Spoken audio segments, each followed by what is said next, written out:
Hello class 9th के प्यारे बच्चों, हिंदी अध्यापिका 26 में आपका स्वागत है। बच्चों, आपकी नई किताब गंगा में एक बहुत ही बढ़िया पाठ है संवादहीन। आशा करती हूँ कि अब तक आप वो पाठ पढ़ लिए होंगे और अच्छी तरह समझ गए होंगे। बच्चों, इसके ऊपर मैंने एनिमेटेड वीडियो बहुत ही बढ़िया बना रखा है। आप मेरे चैनल पर आएं और वीडियो को एक बार ज़रूर देखें ताकि आपको पूरी कहानी और भी अच्छी तरह से समझ में आ जाए।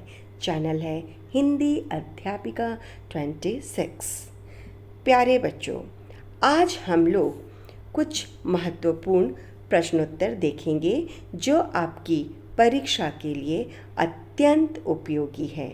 ये आपके पाठ के बीच में से लिया गया है, यानी पाठ के अंत में जो प्रश्न दिए होते हैं ये उससे हटकर है।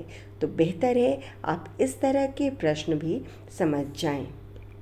पहला, मिट्ठू के मौन हो जाने पर ताई की मनोदशा का चित्रण कीजिए। उत्तर क्या होगा देखते हैं। मिट्ठू के अचानक शांत हो जाने से ताई को गहरा मानसिक आघात पहुंचा।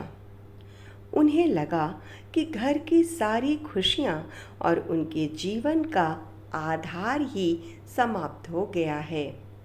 वे बार बार पिंजरे के पास जाकर मिट्ठू को पुकारती और जब वह उत्तर नहीं देता तो वे अत्यंत व्याकुल और असमंजस की स्थिति में पड़ जाती थीं। मिट्ठू की चुप्पी उनके लिए मात्र एक पक्षी का न बोलना नहीं, बल्कि उनके भावनात्मक जुड़ाव के बिखर जाने का संकेत थी। बच्चों, आपको कहानी याद है ना? ताई जब कुंभ स्नान से वापस लौटती है तो पिंजरे में जो तोता होता है उसे बार बार पुकारती हैं, पर वह जवाब नहीं देता है। उसी आधार पर आपको ताई की मनोदशा का वर्णन करना था। दूसरा, ताई के चरित्र में ममता और तुनक मिजाजी का सामंजस्य किस प्रकार परिलक्षित होता है? परिलक्षित मतलब किस प्रकार दिखता है। ठीक है, उत्तर है ताई के स्वभाव में कोमलता और कठोरता का विरोधाभास देखने को मिलता है। एक ओर वे मिट्ठू को अपने बच्चे के समान मानती हैं और उसे प्रेम पूर्वक खिलाती पिलाती हैं, तो दूसरी ओर बढ़ती उम्र और अकेलेपन के कारण उत्पन्न एकाकीपन उन्हें कभी कभी चिड़चिड़ा या तुनक मिजाज बना देता है। मिट्ठू के प्रति उनकी चिंता और स्नेह स्पष्ट करता है कि उनके कठोर व्यवहार के पीछे भी एक कोमल हृदय छिपा है जो उनके चरित्र को वास्तविकता के करीब लाता है। आपको याद है ना बच्चों कि पाठ में जब मिट्ठू खाना पीना गिरा देता था तो दाई उसे बोलती थी मर जा, है ना? मिट्ठू ताई के दिन की शुरुआत किस प्रकार करता था? उत्तर, मिट्ठू ताई के सुबह के समय का अभिन्न अंग था।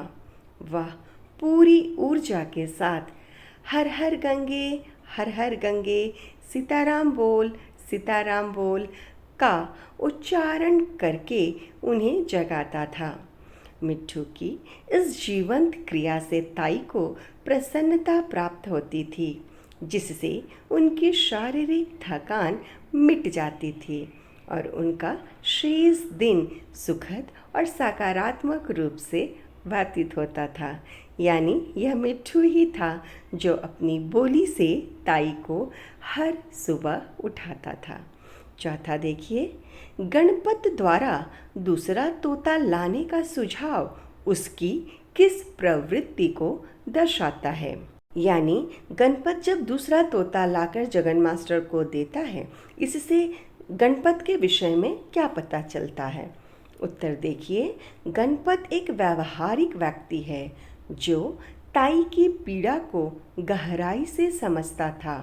उसका यह सुझाव कि ताई के लिए मिट्ठू जैसा ही दूसरा तोता लाया जाए।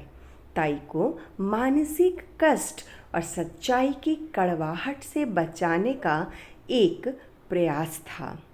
गणपत का यह सफ़ेद झूठ बोलना यह सिद्ध करता है कि वह ताई के प्रति अत्यंत संवेदनशील है और बुजुर्गों का दिल रखने तथा उन्हें सम्मान देने की भावना उसके व्यक्तित्व में कूट कूट कर भरी है। इससे हमें गणपत के व्यक्तित्व के बारे में पता चलता है। बच्चों, एक दूसरा प्रश्न इसी प्रकार का आता है कि क्या गणपत का यह करना उचित था? आप मुझे कमेंट करके बताएं। अगर आपको अच्छा लगा यह वीडियो तो कृपया इसे लाइक, शेयर और सब्सक्राइब करें। हिंदी अध्यापिका 26।